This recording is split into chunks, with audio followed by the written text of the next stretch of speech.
on C-SPAN's book notes. President Bush is in Ireland for a two-day summit between U.S. and European Union leaders. He was interviewed on Irish TV yesterday previewing his trip. We'll show you that, followed in 10 minutes by an Irish newscast from today on his arrival. 24 hours' time, and no doubt you will be welcomed by our political leaders. Unfortunately, the majority of our public do not welcome your visit because they're angry over Iraq, they're angry over Abu Ghraib. Are you bothered by what Irish people think? Listen, I hope the Irish people understand the great values of our country. And if they think that a few soldiers represents the entirety of America, they don't really understand America then. There's been great ties between Ireland and America, and got a lot of Irish Americans here that are very proud of their heritage and their country. You know, they must not understand. If they're angry over Abu Ghraib, if they say this is what America represents, they don't understand our country, because we don't represent that. We're a compassionate country. We're a strong country. We'll defend ourselves, but we help people, and we've helped the Irish, and we'll continue to do so. We've got a good relationship with Ireland. And they're angry over Iraq as well, and particularly the continuing death toll there. Well, I can understand that. People don't like war, but what they should be angry about is the fact that there was a brutal dictator there that had destroyed lives and put them in mass graves and had torture rooms. Listen, I wish they could have seen the 7 men that came to see me in the Oval Office.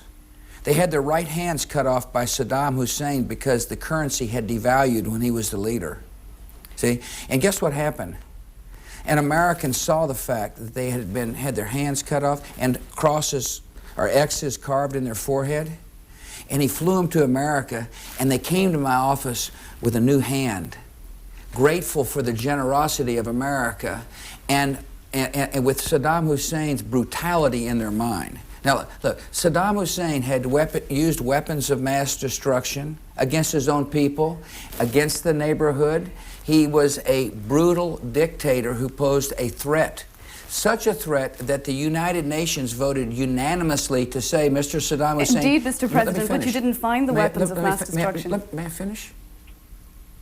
He said, the United Nations said, disarm or face serious consequences. That's what the United Nations said. And guess what? He didn't disarm, he didn't disclose his arms, and therefore he faced serious consequences. But we have found the capacity for him to make a weapon. See, he had the capacity to make weapons. He was dangerous.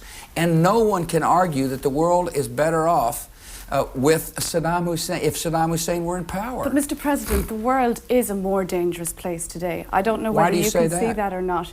There are terrorist bombings every single day. It's now a daily event. It wasn't like that 2 years ago. What was it like September the 11th, 2001? There was a relative calm. But if your response to Iraq that's considered... Let me finish, please. Please. You ask the questions, and I'll answer them if you don't mind. On September the 11th, 2001, we were attacked in an unprovoked fashion. Everybody thought the world was calm. And then there had been bombings since then. Not because of my response to Iraq. There were bombings in Madrid. There were bombings in Istanbul. There were bombings in Bali.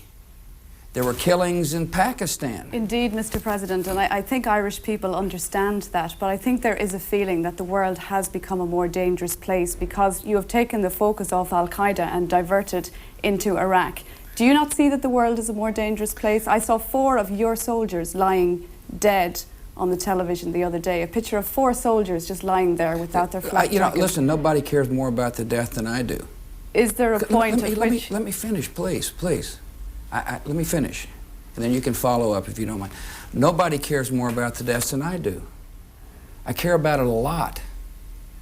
But I do believe the world is a safer place and becoming a safer place. I know that a free Iraq is going to be a necessary part of changing the world. Listen, people join terrorist organizations because there's no hope. And there's no chance to raise their families in a peaceful world where there is not freedom. And so the idea is to promote freedom and at the same time protect our security. And I do believe the world is becoming a better place, absolutely. Mr. President, you are a man who has a great faith in God.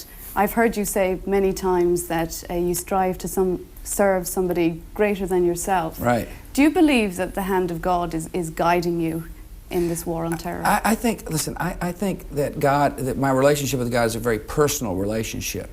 And I turn to the good Lord for strength. And I turn to the good Lord for guidance. I turn to the good Lord for forgiveness. But the God I know is not one the God I know is one that promotes peace and freedom. And but I get great sustenance from my personal relationship. That doesn't make me think I'm a better person than you are, by the way. Because one of the great admonitions in the good book is, don't try to take a speck out of your eye if I got a log in my own. You're going to meet Bertie Ahern when you arrive in Shannon Airport tomorrow. Yeah. I guess he went out on a limb for you, presumably because of the great friendship between our two countries. Can you look him in the eye when you get there and say, it will be worth it, it will work out? Absolutely. I wouldn't be doing this. I wouldn't have made the decisions I did if I didn't think the world would be better. Of course. But I'm not going to put people in harm's way or young if I didn't think the world would be better. Why is it that others... Let me finish. And so, yes, I can turn to my friend Bertie Ahern and say, thank you.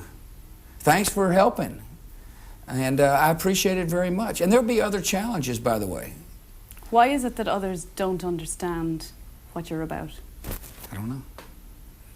History will judge what I'm about. But I'm the kind of person, I don't really try to chase popular polls, popularity polls.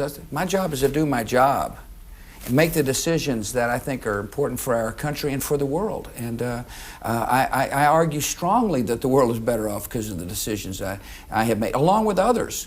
America's not in this alone. One of our greatest allies of all in the world is your neighbor, Great Britain.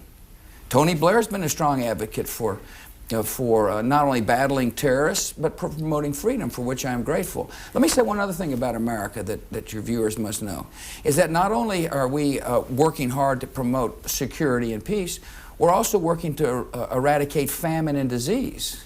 There's no more generous country on the face of the earth than the United States of America when it comes to fighting HIV/AIDS. As a matter of fact, Indeed, it was my initiative that asked Congress to spend $15 billion over 5 years to battle this pandemic, and we're following through on it. And no other country in the world feeds more of the hungry than the United States. And so we're a compassionate nation. Mr. President, I know your time is tight. Can I move you on to Europe? Are you satisfied that you are getting enough help in Iraq from European countries? You have come together, you are more friendly now, but they're not really stepping up to the plate with help, are they? Well, I think, first of all, most of Europe supported the decision in Iraq. It's really what you're talking about is France, isn't it? And they didn't agree with my decision. They did vote for the UN Security Council resolution that said, disclose, disarm, or face serious consequences. We just had a difference of opinion about when you say something, do you mean it? But nevertheless, there's no doubt in my mind, President Chirac would like to see a free and democratic and whole Iraq emerge. And same in Afghanistan. They've been very helpful in Afghanistan. They're willing to forgive debt in Iraq. But most European countries are very supportive and are participating in the reconstruction of Iraq. And how do you see the handover going? The next few weeks are going to be crucial. Can democracy really flourish with the violence that's going on? 100 Iraqis dead today, Mr. President. Yeah, no, I don't like death either. I mean, you keep emphasizing the death, and I don't blame you. But all that goes to show is the nature of the enemy. These people are willing to kill innocent people. They're willing to slaughter innocent people to stop the advance of freedom. And so the free world has to make a choice. Do we cower in the face of terror, or do we lead in the face of terror? And I'm going to lead in the face of terror. We will not let these terrorists dash the hopes and ambitions of the people of Iraq. There's some kind of attitude that says, oh gosh, the terrorist attack, let's let the Iraqis suffer more. We're not going to let them suffer more. We're going to work with them. And I'm most proud of this fella, Prime Minister Alawi. He's strong and he's tough. He says to me, Mr. President, don't leave our country. Help us secure our country so we can be free.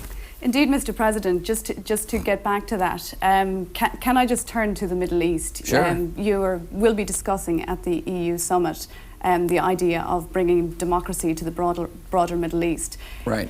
Is that something that really should start, though, with the solving of the Israeli-Palestinian crisis? Well, I think, first of all, you've got a democracy in Turkey. And you've got a democracy emerging in Afghanistan. You've got a democracy in Pakistan. In other words, but shouldn't that be on the top of the list? Please for a minute, okay? it'd be better if you let me finish my answers, and then you can follow up if you don't mind. And what I'm telling you is democracy can emerge at the same time that a democracy can emerge in the Palestinian state. I'm the first American president to have called for the establishment of a Palestinian state. The first one to do so, because I believe it is in the Palestinian people's interest. I believe it's in Israel's interest. And yes, we're working, but we can do more than one thing at a time. And we are working on the roadmap with the quartet to advance the process down the road. Like Iraq, the Palestinian and the Israeli issue is going to require good security measures. And a bit more even-handedness from America? And we're working on security measures. In America, I'm the first president to ever have called for a Palestinian state. That's, to me, sounds like a reasonable, balanced approach. And, but I will not allow terrorists to determine the fate, as best I can, determine the fate of people who want to be free. Mr. President, thank you very much for talking to us. You're welcome. Now, today's newscast from Ireland-based RTE television on President Bush's arrival, security arrangements, and protests